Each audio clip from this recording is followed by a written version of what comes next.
ओम मुनित्रयं नमस्कृत्य सूक्तिः परिभाव्य च वैयाकरणसिद्धान्तकौमुदीं विरच्यते।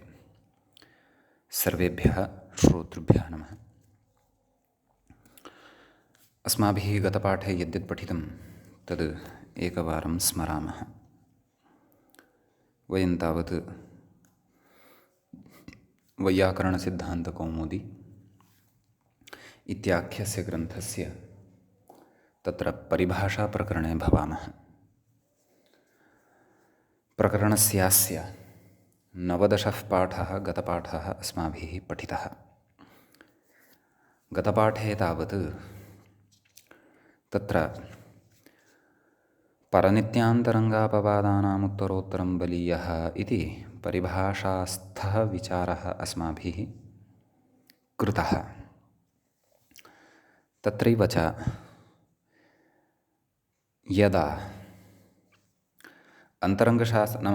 परशास्त्रं प्रति अन्तरङ्गशास्त्रस्य बलीयस्त्वं भवति इति उभये देवमनुष्याः इति उदाहरणम् अस्माभिः साधितम् अन्तरङ्गशास्त्रस्य बलवत्वात्। तत्र अन्तरङ्गशास्त्रस्य बलवत्वे बीजं किं भवति? तत्र वाह ऊठ इत्यत्र ऊठग्रहणेन ज्ञापितया परिभाषया अस्माकं कृते बोधितं यत् अत्र इदं वचनमेव बीजं भवति, नाम कारणं भवति अथवा विनिगमकं भवति अथवा प्रमाणं भवति। किम्? असिद्धं बहिरङ्गमन्तरङ्गे इत्याख्या काचित् परिभाषा। अतः ऊठग्रहणेन एषा परिभाषा स्पष्टा भवति। तच्च कथं तद् अग्रे पठिष्यते इति उक्तमेव। ततः परम् अस्माभिः परशास्त्रापेक्षया अपवादशास्त्रस्य उदाहरणं दृष्टं।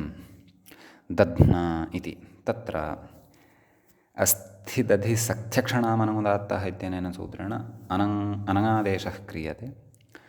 परन्तु तत्र अनेकाल्शित् सर्वस्य इति परमपि शास्त्रं सर्वादेशं न करोति, अपि तु निच्च इति तस्य अपवादः यः वर्तते तेन अन्त्यस्य एव आदेशः तत्र भवति इति अस्माभिः पठितम्।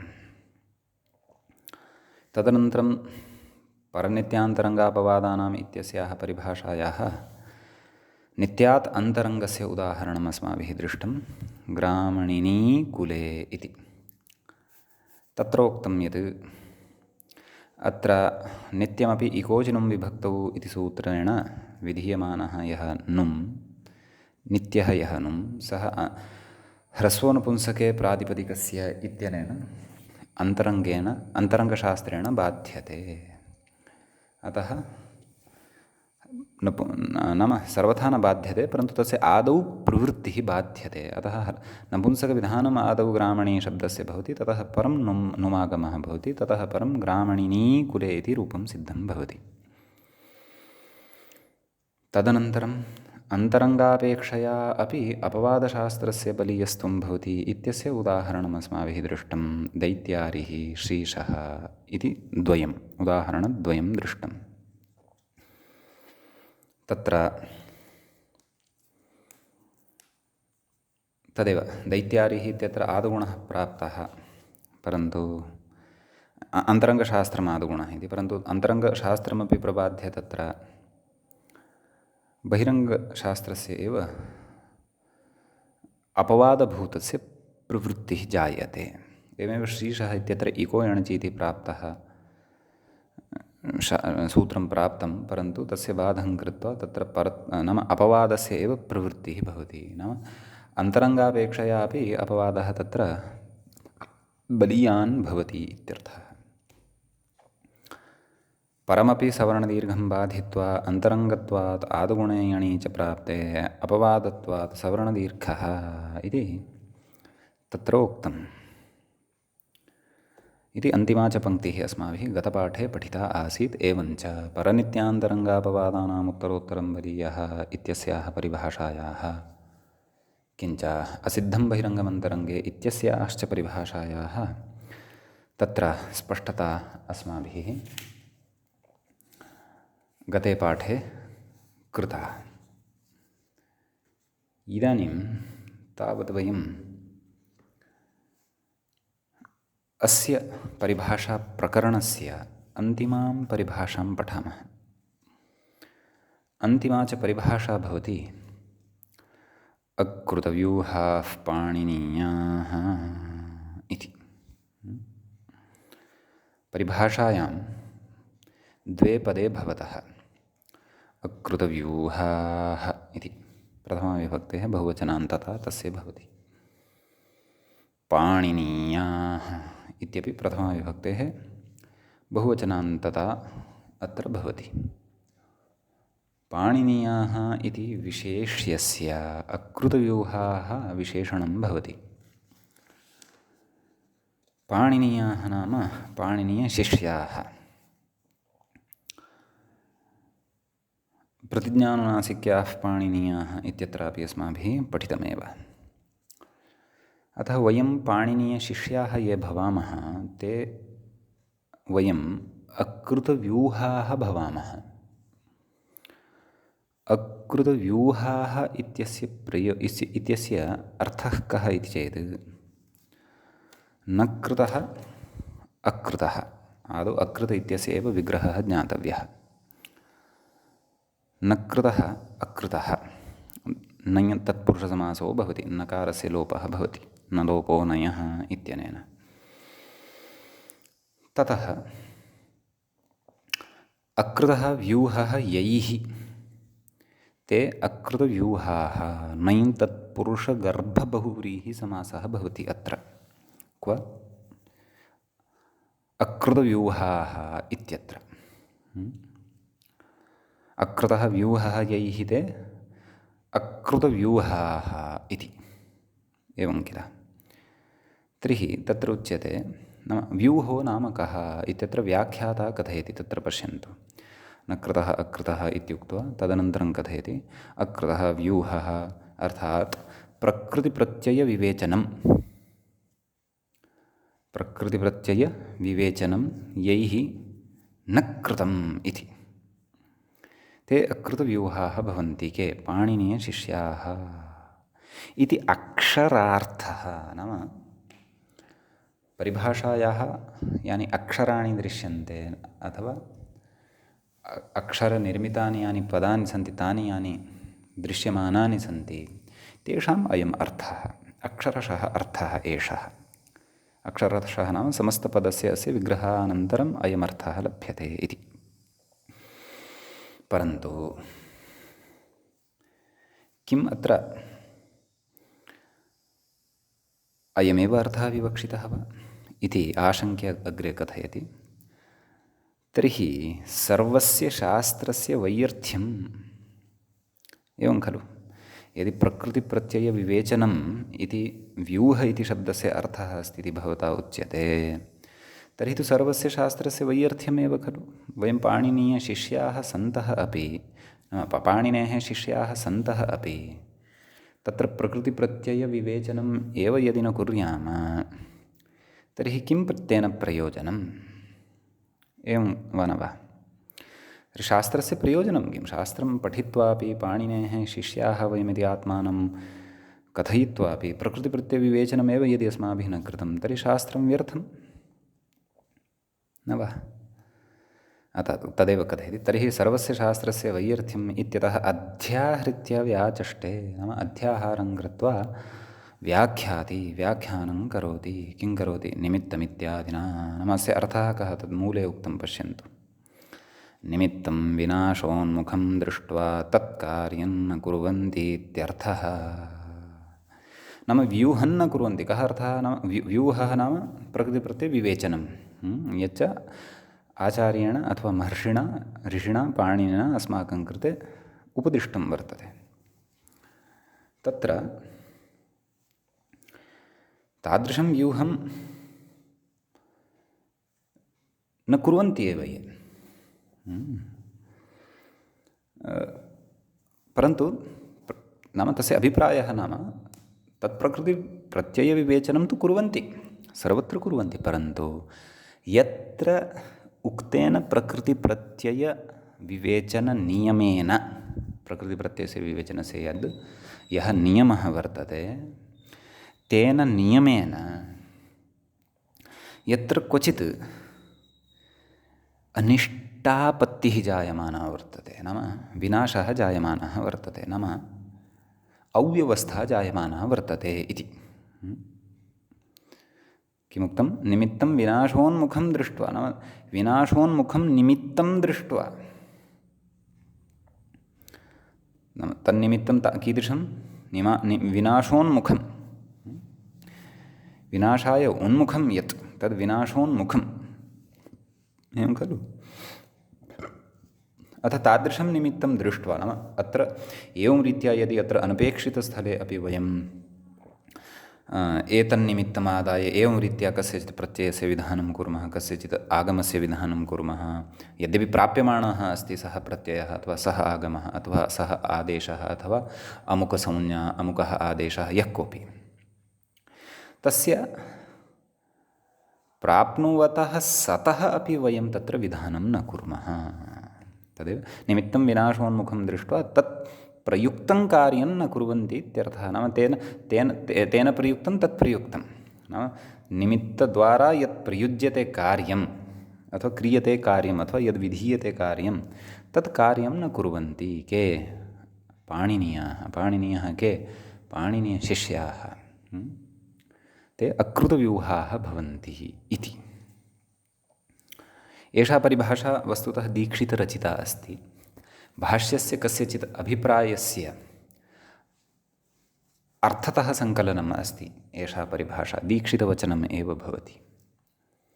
अस्तु, आदौ वयम् अस्य उदाहरणं द्रक्ष्यामः, अस्याः परिभाषायाः उदाहरणं द्रक्ष्यामः। ततः परं वयं तत्र सिद्धान्ते प्रवेक्ष्यामः, व्याख्याता किं कथयति इति। अस्याः परिभाषायाः उदाहरणं भवति सेदुषः इति। तत्र एकः शब्दः भवति सेदिवस् इति शब्दः। कः शब्दः? सेदिवस्, सकारान्तः शब्दः। तस्य रूपाणि एवं भवन्ति पुंलिङ्गे: सेदिवान्, सेदिवांसौ, सेदिवांसः,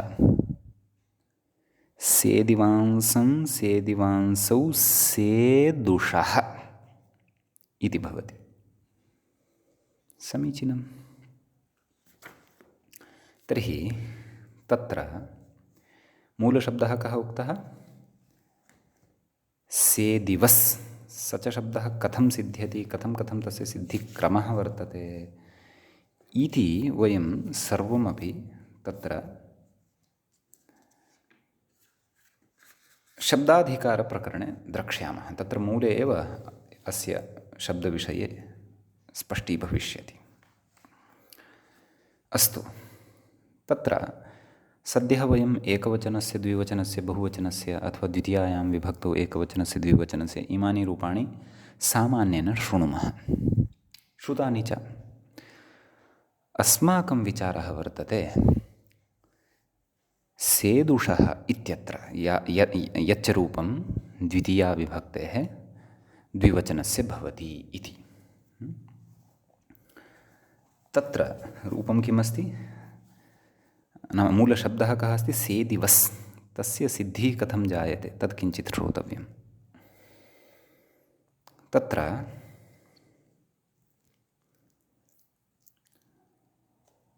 धातुः स्वीक्रियते। कः धातुः? षड्लृ इति धातुः। षड्ल इति धातुः विशरणगत्यवसादनेषु, नाम विशरणार्थे, गत्यर्थे, अवसादनार्थे च सः धातुः प्रयुज्यते। एवं तस्य तत्र धात्वादेः शः सः इत्यनेन सूत्रेण षकारस्य स्थाने सकारः भवति। किम् अवशिष्यते? सद्। सः धातुः लिदित् इति वर्तते। लकारस्य तु इतसंज्ञा भवति, षकारस्य स्थाने सकारः भवति, सद् इति अवशिष्यते। समीचीनम्। भवन्तः टिप्पणीपुस्तिकायां यदि प्रक्रियां लिखन्तः भवन्ति, एषा परिभाषा अत्रैव अवगता भविष्यति। यतः अत्र केचन विचाराः सन्ति। युगपत् यदि बुद्धौ स्थापयितुं शक्नुवन्ति तर्हि तु क्लेशः नास्ति। अस्तु, अस्मात् सद् इति धातोः लिट् लकारः क्रियते, परोक्षे लिट् इति। तत्रापि लिट् लकारे अपि लिटः स्थाने अत्र कश्चन प्रत्ययः विधीयते, क्वसु इति प्रत्ययः। कः प्रत्ययः? क्वसु। तद् केन सूत्रेण? सूत्रमग्रे लकारार्थादिषु पठिष्यते अथवा अग्रिमेषु प्रकरणेषु पठिष्यते। तदेव शब्दाधिकारे अपि पठिष्यते। भाषायां सदवसश्रुवः इति अस्ति सूत्रम्। तेन अस्य लिटः स्थाने क्वसु इति प्रत्ययः क्रियते। क्वसु इत्यस्य वस् अवशिष्यते। कः अवशिष्यते? वस्। स च क्वसु इति प्रत्ययः कृत् प्रत्ययः अस्ति। अवगम्यते किल? यथा शतृशानचौ लटः स्थाने भवतः तद्वत् वेदे क्वचित् तत्र लिटः स्थाने क्वसु इति प्रत्ययः भवति। क्वसु इति तस्य वस् इति अवशिष्यते। कः अवशिष्यते? वस्।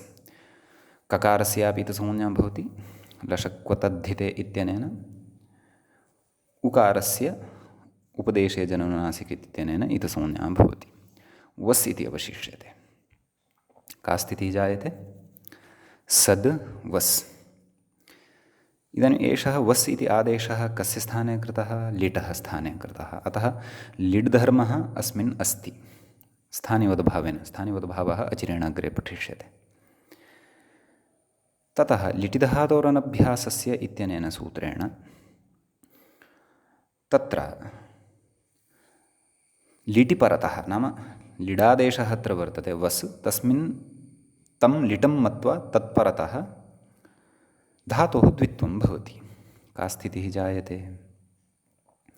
सद् सद् वस्। तदनन्तरं हलादिशेषः एकं सूत्रमग्रे पठिष्यते।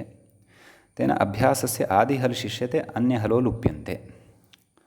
नाम आद्यः सकारः अपि च अकारः एव अवशिष्यते। यस्य द्वित्वं कृतं तस्य आद्यस्य स एतावानेव भागः अवशिष्यते। केन? हलादिशेषः इत्यनेन किम् अवशिष्यते? स सद् वस्। तदनन्तरम् एकं सूत्रमग्रे पठिष्यते तिङन्ताधिकारे। अत एकहलमध्येनादेशादेर्लिटि इति। तेन अत्र कार्यद्वयं क्रियते। अभ्यासः यः वर्तते, नाम पूर्वं स यः वर्तते तस्य अकारस्य नैव, स इत्यस्य तु लोपः क्रियते सर्वात्मना, सः तु न तिष्ठति। स लुप्तः, अन्यत् कार्यं क्रियते। अन्यत् कार्यं किं क्रियते? सद् इति यद् अस्ति खलु तस्य अकारस्य एकारः क्रियते। समीचीनं। सकारस्य लोपः, पूर्वं सवर्णः नाम अकारसहितस्य स इत्यस्य लोपः जातः, अभ्याससंज्ञकः यः आसीत्। अवशिष्टः कियान् भागः अधुना? सद् वस्। सद् वस् इत्यवस्थायां तत्र सकारोत्तरवर्ती यः अकारः अस्ति तस्य एकारः विधीयते। केन? अत एकहल्मध्येनादेशादेर्लिटि इत्यनेन। समीचीनं। तत्र स्थितिः का जायते? सद् वस्। समीचीनं। सद् क्षन्तव्य सेद् वस् एत्वं कृतं खलु। केन? अत एकहल्मध्येनादेशादेर्लिटि इत्यनेन। सेद् वस् इति अस्ति अस्माकं सविधे स्थितिः। सेद् वस् इत्यवस्थायां तत्र एकं सूत्रं वर्तते इट् प्रकरणस्य, वस्वेकाजात् खसाम् इत्यनेन सूत्रेण सप्तमाध्यायस्य द्वितीयपादस्य सप्तषष्टितमं सूत्रं भवति तत्। तेन अत्र वस् इति अस्ति खलु यः, तस्य इडागमः प्राप्तः भवति। यद्यपि आर्धधातुकस्य इडवलादेः इत्यनेन इडागमः भवति, परन्तु तत्र वस् इत्यस्य इडागमः प्राप्तः। यद्यपि अत्र इडागमः न क्रियते, प्राप्तः अस्ति इति भवन्तः सद्यः चिन्तयन्तु। कस्याम् अवस्थायां? सेद् वस् इत्यवस्थायाम्। अस्तु, अत्र इडागमः प्राप्तः, सः कथं वार्यते तस्य उपायं वयम् अनन्तरं द्रक्ष्यामः। सद्यः वयमत्र द्वितीयाबहुवचनस्य सेदुषः इति रूपस्य सिद्धिं कृत्वा आगच्छामः। आम्, तर्हि अत्र किं भवति? सेद् वस् इत्यवस्थायां नाम एषः एकः शब्दः निर्मितः भवति। कीदृशः शब्दः? कृदन्तशब्दः। कृत अस्य अन्ते अस्ति। कः सः? क्वसु। स च लीटः स्थाने विहितः। अतः सेद् वस् इति शब्दः सिद्धः। ततः द्वितीयाविभक्तेः बहुवचने कः प्रत्ययः भवति? शस्। तस्य किम् अवशिष्टं भवति? अस्। सेद्वस् अस्। सेद्वस् अस् इत्यवस्थायां तत्र एकं सूत्रं वसोः सम्प्रसारणं चतुर्थाध्याये भवति। षष्ठाध्याये भवति। षष्ठाध्यायस्य चतुर्थे पादे 31,100 सूत्रं भवति, 131। तेन वसोः सम्प्रसारणम् इत्यनेन शस्प्रत्यये परतः वस् इति यः आदेशः अत्र लब्धः वर्तते लिटः स्थाने, यः सद् धातोः विहितः सेद् वस् इत्यत्र यः वस् वर्तते तस्य सम्प्रसारणं क्रियते। अर्थात् सम्प्रसारणस्य अर्थः नाम तत्र वस् इत्यस्य यः वकारः अस्ति तस्य स्थाने उ इति सम्प्रसारणवर्णः आगच्छति। इज्ञणः सम्प्रसारणमिति पठिष्यमाणनियमानुसारेण। तर्हि अत्र अस्य व इति वर्णस्य स्थाने उ इति जातं। का स्थितिः जाता? सद् उ अस् अस्। एवं सम्प्रसारणाच्चैत्यनेन पूर्वरूपं भवति। नाम उ इत्यस्मात् अनन्तरं यः अकारः अस्ति सः अकारः अयञ्च उकारः अनयोः पूर्वरूपं भवति। नाम उकार अकारयोः स्थाने उकारः एव भवति। का स्थितिः लभ्यते? सेद् उस् अस्। सेदुस् अस्। सेदुसस् इति लभ्यते। सेदुसस् इत्यवस्थायाम्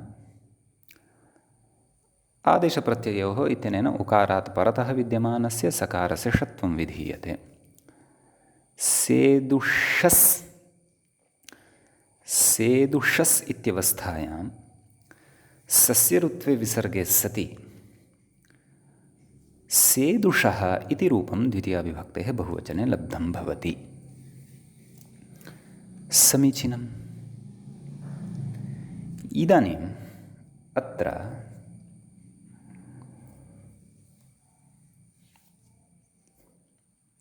तत्रैव आगच्छन्तु यत्र मया एका आपत्तिः प्रकटिता।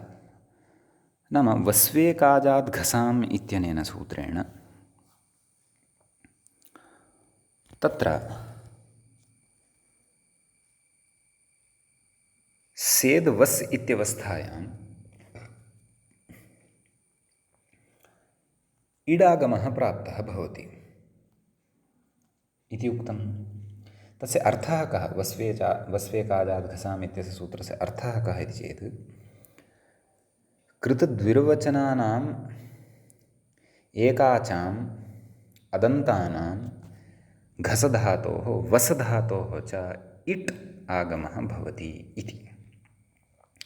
तर्हि अत्र वसधातोः न वस् इत्यस्य वस् इति तत्र आदेशः सदधातोः स्थाने विहितः आदेशः। एवं तर्हि अत्रापि इडागमः स्यात्। तत्र इडागमस्य आदौ प्रवृत्तिः स्यात् सम्प्रसारणात् पूर्वमेव। यतः सम्प्रसारणविधायकं शास्त्रं किं? वसोः सम्प्रसारणम्। इडागमविधायकं शास्त्रं किं? वस्वेकाजाद् घसाम्। वस्वेकाजाद् घसाम् इत्यनेन सूत्रेण एतत् सूत्रम् अन्तरङ्गसूत्रम् अथवा अन्तरङ्गशास्त्रं भवति। सद्यः अस्य अन्तरङ्गत्वं भवन्तः बह्वपेक्षं बहिरङ्गत्वम् अल्पापेक्षम् अल्पापेक्षम् अन्तरङ्गम् इत्यादि यः अस्माभिः अन्तरङ्गस्य बहिरङ्गस्य लक्षणं पठितं तन्निमित्तीकृत्य परिशीलयन्तु, पश्यन्तु सः तल्लक्षणमत्र सङ्गच्छते वा न वा इति पश्यन्तु।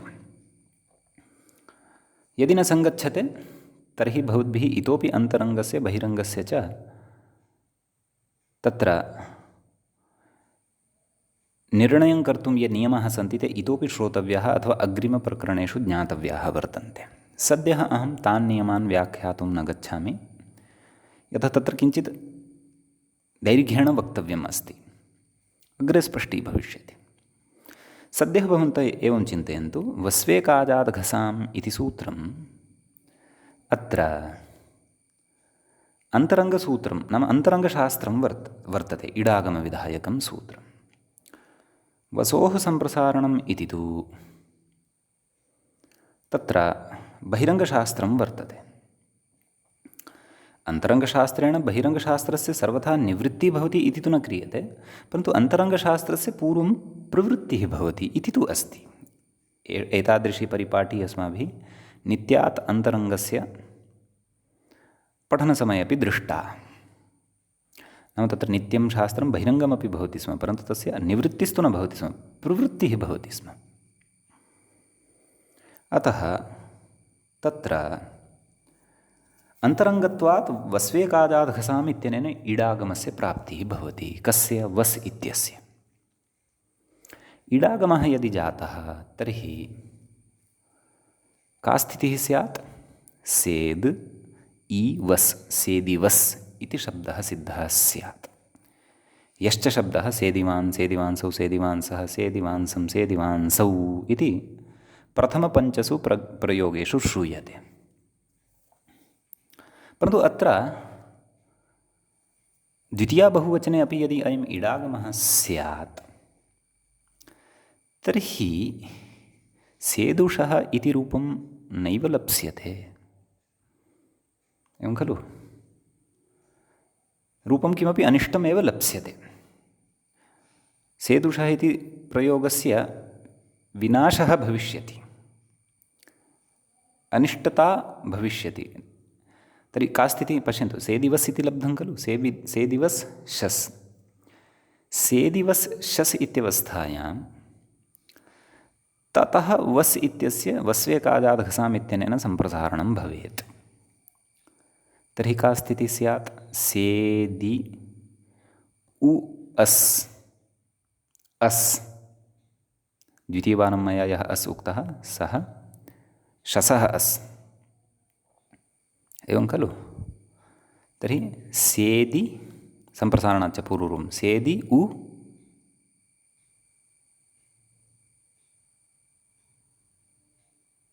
सेदि उस् अस्, इ उ अनयोः यण। सेद्युस् अस् मेलनेन सेद्युस्, सेद्युस् अस्, सेद्युसस् इति लभ्यते।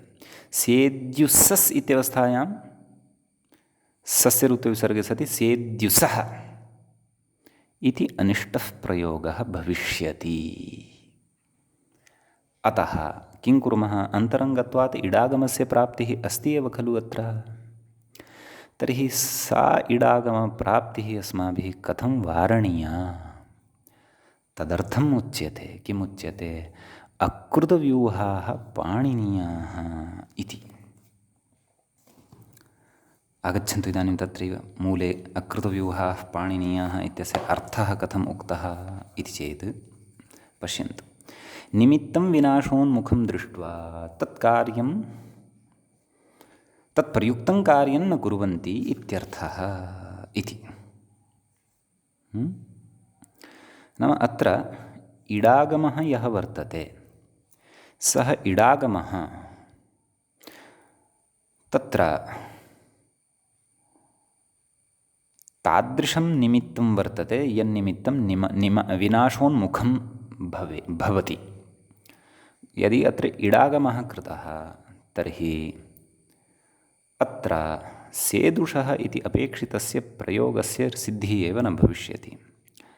अनिष्टस्य विघातः, अनिष्टस्य नाशः अत्र भविष्यति।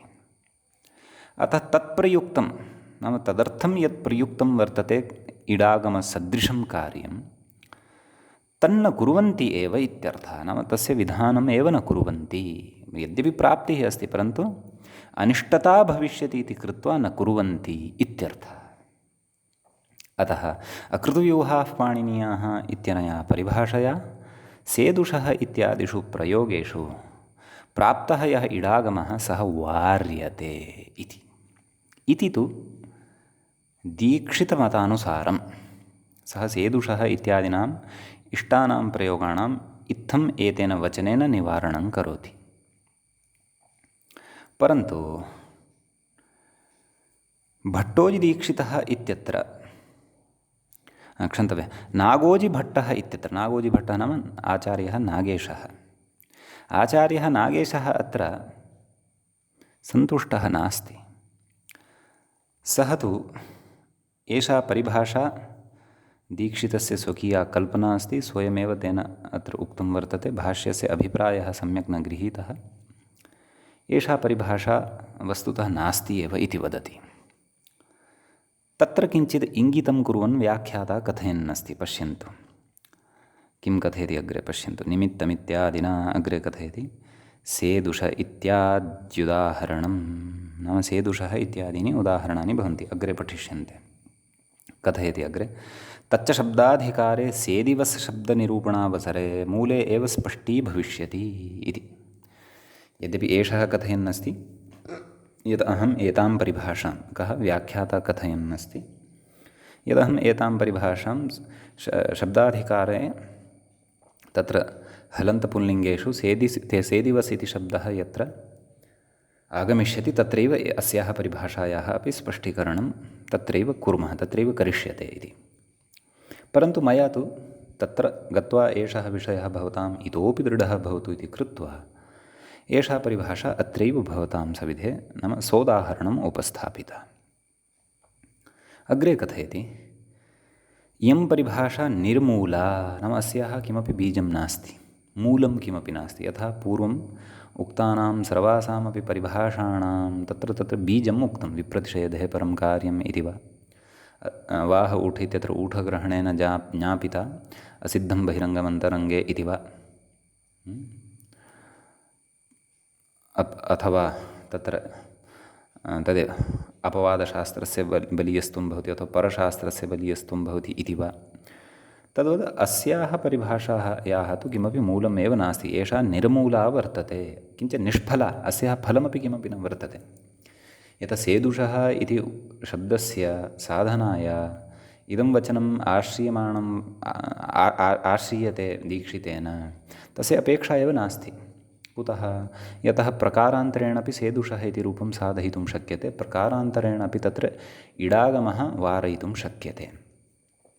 तच्च प्रकारान्तरं किं? तत्तु शब्दाधिकारे एव वयं विस्तरेण ज्ञास्यामः।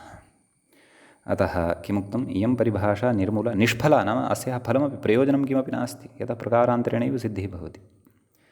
निष्फला च इति परिभाषेन्दुशेखरे स्पष्टं, नाम परिभाषेन्दुशेखरे एवं रीत्या उक्तं वर्तते इत्यर्थः। अतः परिभाषेन्दुशेखरे अस्याः परिभाषायाः खण्डनं कृतं वर्तते। तथापि ग्रन्थकारेण उक्ता अस्ति इति कृत्वा तन्मतेन तु अस्माभिः एषा परिभाषा अवगता इति अहं भावयामि। अस्तु, मूले किम् उक्तं? मूले उक्तम् इति परिभाषा प्रकरणं। ततः व्याख्याता किं कथयति? इति श्रीवासुदेव दीक्षितविदुषा विरचितायां सिद्धान्तकौमुदीव्याख्यायां बालमनोरमायां परिभाषा प्रकरणं समाप्तम् इत्युक्तम्। एवञ्च ग्रन्थस्यास्य द्वितीयं प्रकरणमपि सम्पन्नतां गतं। तत्र च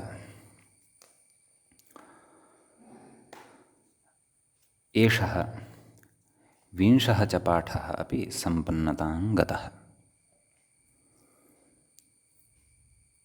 अग्रे वयं सन्धिप्रकरणं पठिष्यामः। सन्धिप्रकरणे अपि अच्सन्धिप्रकरणस्य आरम्भः करिष्यते। मित्राणि, एतावता भवद्भिः प्रकरणद्वयं श्रुतं। यद्यपि भवतां प्राक्तनः अपि कश्चन संस्कारः अस्ति, भवन्तः यत्किञ्चित् व्याकरणं जानन्ति, अतः एव बालमनोरमाव्याख्यां श्रोतुं भवन्तः उत्साहवन्तः प्रवृत्ताः सन्ति। तथापि एतावता प्रकरणद्वये अस्माभिः यावन्तः विचाराः पठिताः, ते विचाराः सामान्येन बुद्धौ तु स्युः एव, किञ्च अग्रे अग्रे यथा यथा तेषां विचाराणाम् आवश्यकता अस्माकं भविष्यति, तथा तथा वयं तान् विचारान् पुनः पुनः स्मरिष्यामः अग्रे। तेन अधुना यदि एतावत्पर्यन्तं पठितः विषयः भवतां श्रुतः श्रवणवेलायां तु सरलः इति अभासि, परन्तु सद्यः न स्मर्यते अथवा प्रतिपादने कश्चन क्लेशः भवति इति यदि अस्ति, तर्हि चिन्तायाः विषयः एव नास्ति। एकवारं श्रवणेन पठनेन अवगतश्चेत् पर्याप्तं। कुतः? यथा अग्रे अग्रे पदे पदे नाम तत्र अत्र प्रकरणद्वये अपि संज्ञाप्रकरणे परिभाषाप्रकरणे च पठितानां नियमानां यदा तत्र अनुपदम् अपेक्षा यदा भविष्यति, तदा एते नियमाः पुनः स्मृतिपथम् आयान्ति। काचित् यदि अस्पष्टता स्यात्, सा च अस्पष्टता अग्रे विनियोगवेलायाम् अस्माभिः प्राप्स्यते। अतः अतीव मुख्यं प्रकरणद्वयं समग्रस्य व्याकरणशास्त्रस्य आधारभूतं यद्भवति तद्भवद्भिः श्रुतं, तस्य अवधारणं च कृतमिति अहं विश्वसिमि। इतः परम् अग्रे यद्यदस्माभिः पठिष्यते तत्र तु तेषाम् अस्मिन् प्रकरणद्वये पठितानां नियमानां विनियोगः भविष्यति, शास्त्रस्य च सरलतया बुद्धौ प्रवेशः भविष्यति। अतः अद्य तावत् वयम् एतत् प्रकरणं परिसमाप्य अत्रैव उपसंहरामः। श्वः अग्रिमं प्रकरणमादाय उपस्थिताः भविष्यामः। मङ्गलम्। मुनित्रयं नमस्कृत्य उक्तिः परिभाव्य च वैयाकरणसिद्धान्तकौमुदीयं विरच्यते। सर्वेभ्यः श्रोतृभ्यः नमः।